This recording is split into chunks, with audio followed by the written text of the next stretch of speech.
ನಮಸ್ತೆ Karnataka digital book Kannada YouTube ಚಾನಲ್ಗೆ ಸ್ವಾಗತ. ಮುಟ್ಟಿ ಕೆಟ್ಟವನು ಇಂದ್ರ, ಮುಟ್ಟದೆ ಕೆಟ್ಟವನು ರಾವಣ, ಹೇಳಿ ಕೆಟ್ಟವನು ವಿಶ್ವಾಮಿತ್ರ, ಹೇಳದೆ ಕೆಟ್ಟವನು ಹರಿಶ್ಚಂದ್ರ, ಕೊಟ್ಟು ಕೆಟ್ಟವನು ಕರ್ಣ, ಕೊಡದೆ ಕೆಟ್ಟವನು ದುರ್ಯೋಧನ. ನಮ್ಮ ಸನಾತನ ಧರ್ಮದಲ್ಲಿ 4 ಯುಗಗಳಿವೆ. ಆ ಎಲ್ಲಾ ಯುಗಗಳಲ್ಲಿ ಒಂದಿಲ್ಲ ಒಂದು ಘಟನೆಗಳು ನಮ್ಮ ಈ ಕಲಿಯುಗದಲ್ಲಿ ಇರುವಂತಹ ಪ್ರತಿಯೊಬ್ಬ ಮನುಷ್ಯನಿಗೆ ಪಾಠವನ್ನ ಕಲಿಸ್ತಾಗಿದೆ. ಮಹಾಭಾರತ ಸಂದರ್ಭದಲ್ಲಿ ಸ್ವತಃ ವಿಷ್ಣುವೇ ಶ್ರೀಕೃಷ್ಣನ ಅವತಾರವನ್ನ ಪಡೆದು ಮಹಾಯುದ್ಧವನ್ನ ಮಾಡ್ತಾನೆ, ಕುರುಕ್ಷೇತ್ರ ಯುದ್ಧವನ್ನ ಮಾಡ್ತಾನೆ. 18 ದಿನಗಳವರೆಗೆ ಈ ಯುದ್ಧದಲ್ಲಿ ಸಾವಿರಾರು ಮಂದಿ ಸಾಯ್ತಾರೆ. ಆದರೆ ಶ್ರೀಕೃಷ್ಣ ಪರಮಾತ್ಮ ಎಷ್ಟೇ ಬೋಧನೆ ಮಾಡಿದ್ರೂ ಕೂಡ ಕಷ್ಟಗಳು ಅರ್ಜುನನಿಗೂ ಕೂಡ ಕಟ್ಟಿಟ್ಟ ಬುತ್ತಿ, ಶ್ರೀಕೃಷ್ಣ ಪರಮಾತ್ಮನಿಗೂ ಕೂಡ ಕಟ್ಟಿಟ್ಟ ಬುತ್ತಿಯಾಗಿತ್ತು. ಅಂದ್ರೆ ಈ ಭೂಮಿಯ ಮೇಲೆ ಇರುವಂತಹ ಪ್ರತಿಯೊಬ್ಬರಿಗೂ ಕೂಡ ಕಷ್ಟ ಇದ್ದಿದ್ದೆ. ಆ ಕಷ್ಟವನ್ನ ಮೆಟ್ಟಿ ನಿಲ್ಲಬೇಕು ಹೇಗೆ ಅನ್ನೋದನ್ನ ಮಹಾಭಾರತ ಭಗವದ್ಗೀತೆಯಲ್ಲಿ ಹೇಳಲಾಗಿದೆ. ಬಾಂಧವರೇ, ಭೀಷ್ಮ ಕೌರವರು ಮಾಡ್ತಾ ಇದ್ದಂತಹ ಒಂದೊಂದು ಅನ್ಯಾಯವನ್ನ ನೋಡಿ ಸುಮ್ನಿದ್ದ. ಭೀಷ್ಮ ಕಣ್ಣಿದ್ದು ಕುರುಡನಾಗಿದ್ದ. ಆದ್ರೆ ಗಾಂಧಾರಿ ಕಣ್ಣಿಗೆ ಬಟ್ಟೆಯನ್ನ ಕಟ್ಟಿಕೊಂಡು ತಾನೆಲ್ಲಾ ಮಾಡ್ತಾ ಇರೋದು ಕೂಡ ನ್ಯಾಯಯುತವಾಗಿದೆ ಅಂತ ಅಂದುಕೊಂಡು ತನ್ನ 100 ಜನ ಮಕ್ಕಳನ್ನ ಕಳೆದುಕೊಂಡ ನಂತರ ಶ್ರೀಕೃಷ್ಣ ಪರಮಾತ್ಮನಿಗೆ ಶಾಪ ಆಗ್ತಾಳೆ. ನಿನ್ನ ಶ್ರೀಕೃಷ್ಣ ವಂಶ ನಿರ್ವಂಶ ಆಗತ್ತೆ, ನಿನ್ನ ರಾಜ್ಯ ಸಮುದ್ರದಲ್ಲಿ ಮುಳುಗಿ ಹೋಗತ್ತೆ ಅಂತ ಗಾಂಧಾರಿ ಶ್ರೀಕೃಷ್ಣ ಪರಮಾತ್ಮನಿಗೆ ಸಿಟ್ಟಿನಲ್ಲಿ ಶಾಪವನ್ನ ಕೊಡ್ತಾಳೆ. ಆದ್ರೆ ಶ್ರೀಕೃಷ್ಣ ಪರಮಾತ್ಮ ಗಾಂಧಾರಿಯ ಶಾಪವನ್ನ ಸ್ವೀಕಾರ ಮಾಡ್ತಾನೆ. ಹಿಂದೆ ಮುಂದೆ ನೋಡದೆ ಶ್ರೀಕೃಷ್ಣ ಪರಮಾತ್ಮನಿಗೆ ಗಾಂಧಾರಿ ಶಾಪವನ್ನ ವಿತ್ತ ನಂತರ ಆಗ ತಾನು ಮಾಡಿದ್ದು ದೊಡ್ಡ ತಪ್ಪು ಅಂತ ಗೊತ್ತಾಗತ್ತೆ. ಅದಕ್ಕೆ ಹೇಳುದು, ಮಾತಾಡಿದ್ರೆ ಹೋಯ್ತು, ಮುತ್ತು ಒಡೆದ್ರೆ ಹೋಯ್ತು ಅಂತ.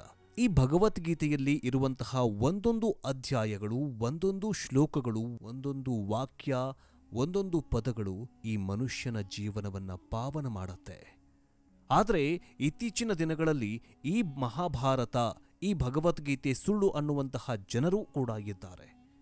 ಅದಕ್ಕೆ ಈಗ ಕಲಿಯುಗದಲ್ಲಿ ದೊಡ್ಡ ಸಾಕ್ಷಿಯೊಂದು ಸಿಕ್ಕಿದೆ. ಆ ಸಾಕ್ಷಿಯನ್ನೇ ನಿಮ್ಮ ಮುಂದೆ ಇಡ್ತಾಗಿದ್ದೀವಿ. ನೀವೇನಾದ್ರೂ ಭಗವದ್ಗೀತೆಯನ್ನ ಓದಿದ್ರೆ ಕಮೆಂಟ್ ಮೂಲಕ ತಿಳಿಸಿ. ಈ ಭಗವದ್ಗೀತೆ ಮಹಾಭಾರತದಲ್ಲಿ ಯಾವ ಪಾತ್ರ ನಿಮಗೆ ಇಷ್ಟ ಆಯ್ತು ಅನ್ನೋದನ್ನ ಕಮೆಂಟ್ ಮೂಲಕ ತಿಳಿಸಿ. ಬನ್ನಿ ವಿಡಿಯೋವನ್ನ ಶುರು ಮಾಡೋಣ. ಮಹಾಭಾರತ ಯುದ್ಧ ಅದು ಎಂಥ ಯುದ್ಧ ಅಂದ್ರೆ ಅದರಲ್ಲಿ ಸಾಮಾನ್ಯ ಮಾನವರ ಜೊತೆ ಸಾಕ್ಷಾತ್ ಭಗವಂತನೇ ಮಧ್ಯದಲ್ಲಿ ನಿಂತು ಮಾಡಿದ ಯುದ್ಧ. ಕುರುಕ್ಷೇತ್ರದಲ್ಲಿ ನಡೆದ ಈ ಮಹಾಯುದ್ಧದಲ್ಲಿ 18 ದಿನಗಳ ಕಾಲ ನಡೆಯುತ್ತೆ. ಈ ಯುದ್ಧದಲ್ಲಿ 100 ಜನ ಕೌರವರ ಜೊತೆ ಧರ್ಮವಂತನಾದ ಭೀಷ್ಮ, ಶೂರ, ವೀರ, ಕರ್ಣ ಅಂತಹ ವೀರರು, ಕುತಂತ್ರಕ್ಕೆ ಹೆಸರುವಾಸಿಯಾದ ಶನಿಯಂತಹವರೂ ಕೂಡ ತಮ್ಮ ಪ್ರಾಣವನ್ನ ಕಳೆದುಕೊಳ್ತಾರೆ. ಕೇವಲ ಇವರು ಮಾತ್ರವಲ್ಲ, ಧರ್ಮ ಅಧರ್ಮದ ಮಧ್ಯೆ ನಡೆದ ಈ ಯುದ್ಧದಲ್ಲಿ ಸುಮಾರು 45,000 ಸೈನಿಕರು, ಸಾಮಾನ್ಯರು ಕೂಡ ಭಾಗಿಯಾಗಿದ್ರು. ಈ ಮಹಾಭಾರತ ಯುದ್ಧ ಕೇವಲ ಕತೆ ಮಾತ್ರವಲ್ಲ, ಇದು ನಮ್ಮ ಚರಿತ್ರೆಯಂತ ನಂಬುವವರೂ ಕೂಡ ಇದ್ದಾರೆ. ಅದೇ ರೀತಿ ಇದು ಕೇವಲ ಕಾಲ್ಪನಿಕ ಅಂತ ನಂಬುವರೂ ಕೂಡ ಇದ್ದಾರೆ.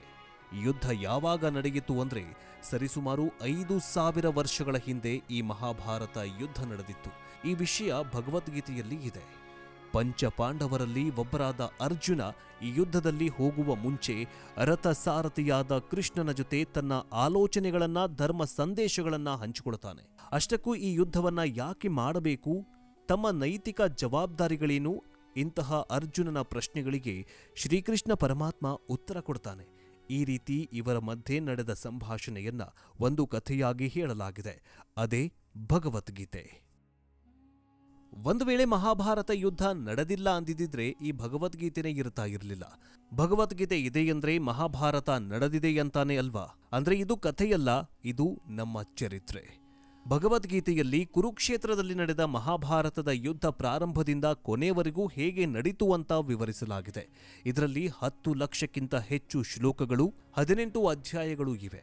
ಮಹಾಭಾರತ ಭಗವದ್ಗೀತೆಯಲ್ಲಿ ಇರುವ ಪ್ರತಿಯೊಂದು ಪದ ಮಾನವ ಈ ಭೂಮಿಯ ಮೇಲೆ ಹೇಗೆ ಜೀವಿಸಬೇಕು ಅನ್ನೋ ಪ್ರಶ್ನೆಗೆ ಉತ್ತರವನ್ನ ಕೊಡ್ತಾನೆ, ದಾರಿಯನ್ನ ತೋರಿಸುತ್ತದೆ. ಇದರಲ್ಲಿ ಪ್ರಪಂಚದ ಎಲ್ಲಾ ಪ್ರಶ್ನೆಗಳಿಗೂ ಕೂಡ ಉತ್ತರ ಇದೆ. ನಾವು ಈ ಮಹಾಭಾರತಕ್ಕೆ ನಮ್ಮ ಚರಿತ್ರೆಯಲ್ಲಿ ಇರುವ ಆಧಾರಗಳನ್ನ ನೋಡೋಣ. ಕುರುಕ್ಷೇತ್ರದಲ್ಲಿ ನಡೆದ 5,000 ವರ್ಷಗಳ ಹಿಂದಿನ ಈ ಯುದ್ಧ ಎಷ್ಟರ ಮಟ್ಟಿಗೆ ನಿಜ ಅಂತ ತಿಳಿದುಕೊಳ್ಳೋಣ. ಚರಿತ್ರೆ ಬಗ್ಗೆ ತಿಳಿದುಕೊಳ್ಳಬೇಕು ಅಂತಂದ್ರೆ ಈ ಪ್ರದೇಶದಲ್ಲಿ ಖಂಡಿತವಾಗಿ ಪರಿಶೋಧನೆಗಳು ಮಾಡಲೇಬೇಕು. ಈ ರೀತಿ ನಮ್ಮ ಭಾರತಕ್ಕೆ ಸೇರಿದ ಪುರಾತತ್ವ ವಿಜ್ಞಾನಿಗಳು ಮಾಡಿದ ಪರಿಶೋಧನೆಯಲ್ಲಿ ಸಿಕ್ಕ ಆಧಾರಗಳನ್ನು ನೋಡೋಣ. ಭಗವದ್ಗೀತೆಯಲ್ಲಿ ಹೇಳಿದ ರೀತಿ ಮಹಾಭಾರತದ ಯುದ್ಧ ಕುರುಕ್ಷೇತ್ರ ಅನ್ನೋ ಪ್ರದೇಶದಲ್ಲಿ ನಡೆಯುತ್ತೆ. ಅಂದ್ರೆ ಈಗ ಅದು ಹರಿಯಾಣದಲ್ಲಿ ಇದೆ. ಎಷ್ಟೋ ಜನ ವೀರರ ರಕ್ತ ಈ ಪ್ರದೇಶದಲ್ಲಿ ಹರಿತಾ ಇರೋದ್ರಿಂದ ಹರಿಯಾಣದಲ್ಲಿರುವ ಈ ನೆಲ ಕೆಂಪು ಬಣ್ಣದ್ದಾಗಿದೆ ಅಂತ ಅಲ್ಲಿನ ಜನರು ನಂಬಿದ್ದಾರೆ. ಆರ್ಕಿಯಾಲಜಿಸ್ಟ್ ಸರ್ವೆ ಆಫ್ ಇಂಡಿಯಾ ಮತ್ತು ಇನ್ನು ಕೆಲವು ಇಂಡಿಪೆಂಡೆಂಟ್ ಪರಿಶೋಧನೆ ಅಂದ್ರೆ ಸಂಶೋಧಕರು ಹರಿಯಾಣದ ತುಂಬಾ ಪ್ರದೇಶದಲ್ಲಿ ಪರಿಶೋಧನೆ ಮಾಡಿದ್ರು. ಈ ಸಂಶೋಧನೆಯಲ್ಲಿ ಲೋಹದಿಂದ ತಯಾರಾದ ವಿವಿಧ ರೀತಿಯ ಕತ್ತಿಗಳು, ಬಾಣಗಳು, ಇನ್ನೂ ತುಂಬಾ ರೀತಿಯಾದಂತಹ ಆಯುಧಗಳು ಸಿಕ್ಕಿದ್ವು. ಇದೇ ರೀತಿ 116 ಅಸ್ಥಿ ಪಂಜರಗಳು ಕೂಡ ಸಿಕ್ಕಿದ್ವು. ಇವೆಲ್ಲವುಗಳನ್ನ ಪರಿಶೋಧನೆ ಮಾಡಿ ಸಂಶೋಧನೆ ಮಾಡಿ ಹಿಸ್ಟರಿಯನ್ನ ಕೆಣಕಿ ನೋಡಿದಾಗ ಇದು ಮಹಾಭಾರತದ ಕಾಲದ್ದೇ ಅಂತ ಹೇಳಲಾಗುತ್ತೆ. ಇನ್ನು ಮಹಾಭಾರತದ ಯುದ್ಧ ಇತಿಹಾಸ ಅಥವಾ ನಿಜವಾಗಲೂ ನಡೆದ ಚರಿತ್ರೆಯನ್ನ ಅಂತ ತಿಳಿದುಕೊಳ್ಳುವುದಕ್ಕೆ ವಿಜ್ಞಾನಿಗಳು ನಕ್ಷತ್ರಗಳ ದಿಕ್ಕು ದೆಸೆಯನ್ನ ಕೂಡ ಸ್ಟಡಿ ಮಾಡಿದ್ದಾರೆ. ಈ ನಕ್ಷತ್ರಗಳ ದಿಕ್ಕು ದೆಸೆಗಳು ಮತ್ತೊಂದು ವೈಜ್ಞಾನಿಕ ಆಧಾರವನ್ನಾಗಿ ಮಾಡಿಕೊಂಡು ಚರಿತ್ರೆ ಬಗ್ಗೆ ತಿಳಿದುಕೊಳ್ಳಬಹುದು ಅಂತ ಹೇಳಲಾಗುತ್ತೆ. ಅಷ್ಟಕ್ಕೂ ಈ ನಕ್ಷತ್ರಗಳು ಮಹಾಭಾರತಕ್ಕೆ ಸಾಕ್ಷಿಯಾಗಿ ಇರೋದಕ್ಕೆ ಹೇಗೆ ಸಾಧ್ಯ ಅಂತ ಅಂದುಕೊಂಡಿದ್ದೀರಾ? ಇದರ ಬಗ್ಗೆ ಈಗ ತಿಳಿದುಕೊಳ್ಳೋಣ. ಮಹಾಭಾರತದ ಕಾವ್ಯದಲ್ಲಿ ತುಂಬಾ ಆಸ್ಟ್ರಾನಾಮಿಕಲ್ ಅಬ್ಸರ್ವೇಷನ್ಸ್ ಇವೆ. ವೇದವ್ಯಾಸನು ಹೇಳುವಾಗ ಸ್ವತಃ ವಿನಾಯಕನೇ ರಚಿಸಿದ್ದಾನೆ ಅಂತ ಹಿಂದೂಗಳು ನಂಬ್ತಾರೆ. ಈ ಮಹಾಭಾರತದ ಗ್ರಂಥದಲ್ಲಿ 1 ಬಾರಿಯಲ್ಲ 2 ಬಾರಿಯಲ್ಲ ತುಂಬಾ ಬಾರಿ ನಕ್ಷತ್ರಗಳ ದಿಕ್ಕು ದೆಸೆಗಳ ಬಗ್ಗೆ ಪ್ರಸ್ತಾವನೆ ಮಾಡಲಾಗಿದೆ. ಈ ಕಾಲದಲ್ಲಿ ನಡೆದು ಹೋದ ಅಥವಾ ಮುಂದೆ ನಡೆಯಬೇಕಾಗಿರುವಂತಹ ಘಟನೆಗಳನ್ನ ನಾವು ರೆಕಾರ್ಡಿಂಗ್ ಮಾಡಿಕೊಡ್ಬೇಕು ಅಂದ್ರೆ ಅವುಗಳನ್ನ ನಾವು ಡೇಟ್ ಟೈಮಿಂಗ್ ಜೋಡಿಸ್ತೇವೆ. ಆದ್ರೆ ಸಾವಿರಾರು ವರ್ಷಗಳ ಹಿಂದೆ ಈಗಿನ ರೀತಿ ಕ್ಯಾಲೆಂಡರ್ಸ್ ಏನಿರಲಿಲ್ಲ. ಅವುಗಳ ಬದಲಾಗಿ ನಕ್ಷತ್ರಗಳ ದಿಕ್ಕು ದೆಸೆಯನ್ನ ಯೂಸ್ ಮಾಡ್ತಾ ಇದ್ರು. ಯಾವುದಾದ್ರೂ ಒಂದು ಘಟನೆಯನ್ನ ವಿವರಣೆ ಕೊಡಬೇಕಂತಂದ್ರೆ, ಯಾವಾಗ ನಡೆದಿದೆ ಅಂತ ಹೇಳಬೇಕಂತಂದ್ರೆ ಆ ಘಟನೆ ನಡೆಯುವ ಸಮಯದಲ್ಲಿ ನಕ್ಷತ್ರಗಳ ದಿಕ್ಕನ್ನ ಆಧಾರವಾಗಿ ತೆಗೆದುಕೊಳ್ತಾ ಇದ್ರು. ಭಗವದ್ಗೀತೆಯಲ್ಲಿ ಯುದ್ಧ ಸಮಯದಲ್ಲಿ ಕರ್ಣನು ಮರಣಿಸಿದ ದಿನ ನಕ್ಷತ್ರಗಳ ದಿಕ್ಕು ಯಾವ ರೀತಿ ಇತ್ತು ಅಂತಲೂ ಕೂಡ ಹೇಳಲಾಗಿದೆ. ಈಗಿರುವ ಟೆಕ್ನಾಲಜಿಯಿಂದ ಕಂಪ್ಯೂಟರ್ನಲ್ಲಿರುವ ಸಾಫ್ಟ್ವೇರ್ ಅನ್ನ ಬಳಸಿ ಪೂರ್ತಿ ನಕ್ಷತ್ರ ಮಂಡಲವನ್ನ ಪೂರ್ತಿ ಯೂನಿವರ್ಸ್ ಅನ್ನ ಕೂಡ ನೋಡಬಹುದು. ಅದೇ ರೀತಿ ಈ ಸಾಫ್ಟ್ವೇರ್ನ ಯೂಸ್ ಮಾಡಿ ಭಗವದ್ಗೀತೆಯಲ್ಲಿ ಹೇಳಿದ ಯಾವುದಾದ್ರೂ ಒಂದು ನಕ್ಷತ್ರ ಸಮೂಹವನ್ನ ತೆಗೆದುಕೊಂಡು ನಾವು ಚೆಕ್ ಮಾಡಬಹುದು. ಅದೇ ಮಹಾಭಾರತದ ಸಂದರ್ಭದಲ್ಲಿ ಕೆಲವೊಂದಿಷ್ಟು ಘಟನೆಗಳು ನಡೆದಿದ್ದಾವಾ ಇಲ್ವಾ ಅನ್ನೋದನ್ನು ಕೂಡ ಚೆಕ್ ಮಾಡಬಹುದಾಗಿದೆ. ಒಂದು ವೇಳೆ ನಡೆದಿದ್ದೇ ಆದ್ರೆ ಅದು ಯಾವಾಗ ನಡೆದಿದೆ, ಅದು ನಡೆದ ಡೇಟ್ ಏನು ಅಂತಾನೂ ಕೂಡ ನಾವು ತಿಳಿದುಕೊಳ್ಳಬಹುದು.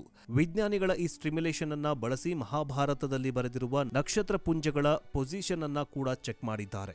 ಆಗ ಅವು ನಡೆದ ಟೈಮ್ ಮತ್ತು ಈಗ ಚೆಕ್ ಮಾಡ್ತಾ ಇರುವ ಟೈಮ್ಗೂ ಕೂಡ ಮ್ಯಾಚ್ ಆಗಿದೆಯಂತೆ. ಇದು ಸೈಂಟಿಫಿಕ್ ಆಗಿ ಪ್ರೂವ್ ಆದ ಫ್ಯಾಕ್ಟ್. ಅಮೆರಿಕಾಗೆ ಸೇರಿದ ಜೆ ರಾಬರ್ಟ್ ಒಂದು ಪ್ರಯೋಗದಲ್ಲಿ ಅನುಭವವನ್ನ ಮಾಡಿದ್ದಾರಂತೆ. ರಾಮಾಯಣ ಮಹಾಭಾರತ ಗ್ರಂಥಗಳನ್ನು ಓದಿದ ಜೆ ರಾಬರ್ಟ್ ಆಕಾಶದಲ್ಲಿ ಬಳಸಿದ ಬ್ರಹ್ಮಾಂಡದ ಫಾರ್ಮುಲಾವನ್ನ ತಿಳಿದುಕೊಳ್ತಾರೆ. ಇವರು ತಯಾರಿಸಿದ ಅಣುಬಾಂಬ್ ಬ್ರಹ್ಮಾಸ್ತ್ರದ ಫಾರ್ಮುಲಾಗೆ ಮ್ಯಾಚ್ ಆಗತ್ತೆ ಅಂತ ಅವರೇ ಹೇಳಿದ್ದಾರೆ. ಇನ್ನು ಅಣುಬಾಂಬ್ ತಯಾರಿಸುವ ಕ್ರಮದಲ್ಲಿ ಆ ಮಿಷನ್ಗೆ ಇಟ್ಟಂತಹ ಹೆಸರೇ ಟ್ರಿನಿಟಿ. ಟ್ರಿನಿಟಿ ಅಂದ್ರೆ 3 ದೇವರು ಅಂತ ಅರ್ಥ. ಮಹಾಭಾರತ ಯುದ್ಧದಲ್ಲಿ ಬಳಸಿದ ಬ್ರಹ್ಮಾಸ್ತ್ರ ಇವೆಲ್ಲ ನಿಜ ಅನ್ನೋದು ಕೂಡ ಇಲ್ಲಿ ಒಂದು ಸಾಕ್ಷಿಯಾಗಿದೆ. ಸಮುದ್ರ ಗರ್ಭದಲ್ಲಿರುವ ಶ್ರೀಕೃಷ್ಣನ ದ್ವಾರಕಾ ನಗರ ಕೂಡ ಮಹಾಭಾರತ ನಿಜವಾಗಲೂ ನಡೆದಿದೆ ಅನ್ನೋದಕ್ಕೆ ಒಂದು ಪ್ರತ್ಯಕ್ಷ ಸಾಕ್ಷಿಯಾಗಿದೆ. ಸಮುದ್ರದಲ್ಲಿ ಮುಳುಗಿದ್ದ ದ್ವಾರಕಾ ನಗರವನ್ನ ಅನ್ವೇಷಿಸಲಾಗ್ತಾ ಇರುವ ಪುರಾತತ್ವ ಇಲಾಖೆಯ ವಿಜ್ಞಾನಿಗಳಿಗೆ ಮಹಾಭಾರತ ನಿಜವಾಗಲೂ ನಡೆದಿದೆ ಅನ್ನೋದಕ್ಕೆ ತಕ್ಕಂತೆ ಆಧಾರಗಳು ಕೂಡ ಸಿಗ್ತಾಗಿದೆ. ಇನ್ನು ಸಮುದ್ರದಲ್ಲಿರುವ ಗೋಡೆಗಳು, ಸಂಬಂಧಗಳು ಇವೆಲ್ಲವೂ ಕೂಡ ಮಹಾಭಾರತ ನಿಜ ಅಂತ ರೂಪಿಸ್ತಾಗಿದೆ. ಹಿಮಾಚಲ ಪ್ರದೇಶದ ಹಮೀರ್ಪುರ್ ಹತ್ತಿರದಲ್ಲಿ ಒಂದು ಕಲ್ಲಿನ ಮೇಲೆ ಪದ್ಮವ್ಯೂಹ ಕೆತ್ತಲಾಗಿದೆ. ಇದರ ಬಗ್ಗೆ ಮಹಾಭಾರತದಲ್ಲಿ ಸ್ಪಷ್ಟನೆಯನ್ನ ಕೊಡಲಾಗಿದೆ. ಅರ್ಜುನ ಈ ಪದ್ಮವ್ಯೂಹವನ್ನ ಮಾಡಿದ್ದಾನೆ ಅಂತ ಅದರ ಬಗ್ಗೆ ಅಭ್ಯಾಸ ಮಾಡುವಾಗ ಅದನ್ನ ಕಲ್ಲಿನಲ್ಲಿ ಕೆತ್ತಿದ್ದಾರೆ. ಇದನ್ನ ಸೂಕ್ಷ್ಮವಾಗಿ ನೋಡಿದ್ರೆ ಇದರಲ್ಲಿ ಒಳಗೆ ಹೋಗುವ ದಾರಿ ಮಾತ್ರ ಕಾಣಿಸುತ್ತೆ, ಆದ್ರೆ ಹೊರಗೆ ಬರೋದು ಕೂಡ ದಾರಿ ಕಾಣಿಸೋದಿಲ್ಲ. ಇದಕ್ಕೆ ಪದ್ಮವ್ಯೂಹ ಅಂತ ಅಂದಿದ್ದಾರೆ. ಈ ರೀತಿ ಹೇಳ್ತಾ ಹೋದ್ರೆ ಎಷ್ಟೊಂದು ಆಧಾರಗಳು, ಆಶ್ಚರ್ಯ ಪಡುವಂತಹ ಸತ್ಯಗಳು ಈಗಲೂ ಸಹ ಪುರಾತತ್ವ ವಿಜ್ಞಾನಿಗಳಿಗೆ ಸಿಗ್ತಾನಾಗಿದೆ. ಮಹಾಭಾರತ ನಮ್ಮ ಇತಿಹಾಸ ಮಾತ್ರವಲ್ಲ, ಇದು ನಮ್ಮ ಚರಿತ್ರೆ ಅಂತ ನಿರೂಪಿಸುತ್ತಲೇ ಇವೆ. ಇನ್ನು ಇಂಟ್ರೆಸ್ಟಿಂಗ್ ಆದ ವಿಷಯ ಏನಂತಂದ್ರೆ, ಮಹಾಭಾರತ ಯುದ್ಧ ಕೇವಲ ಭಾರತ ದೇಶಕ್ಕೆ ಸೀಮಿತವಾಗಿಲ್ಲ. ಪಾಂಡವರು ಮತ್ತು ಕೌರವರಿಗೆ ಯುದ್ಧದಲ್ಲಿ ಸಹಾಯಕ್ಕಾಗಿ ಬೇರೆ ರಾಜ್ಯದ ರಾಜರು, ಸೈನಿಕರು ಕೂಡ ಸೇರಿದ್ದಾರೆ. ಈ ರೀತಿ ಮಹಾಭಾರತದ ಬಗ್ಗೆ ಅನ್ವೇಷಣೆ ಮಾಡ್ತಾ ಇದ್ದಂತೆ ಇದಕ್ಕೆ ಸಂಬಂಧಪಟ್ಟ ಆಧಾರಗಳು ಸಿಗ್ತಾನೆಗಿವೆ, ಇನ್ನು ಮುಂದೆ ಸಿಗುತ್ತಲೇ ಇರುತ್ತವೆ. ನಾನಂತೂ ಈ ಮಹಾಭಾರತವನ್ನ ಸಂಪೂರ್ಣವಾಗಿ ನಂಬಿದ್ದೀನಿ. ನೀವು ಕೂಡ ನಂಬ್ತಾ ಇದ್ದೀರಾ ಅಂದ್ರೆ ಜೈ ಶ್ರೀಕೃಷ್ಣ ಅಂತ ಕಮೆಂಟ್ ಮಾಡಿ. ಮುಂದಿನ ವಿಡಿಯೋದಲ್ಲಿ ಮತ್ತೆ ಸಿಗೋಣ. ಜೈ ಹಿಂದ್, ಜೈ ಕರ್ನಾಟಕ.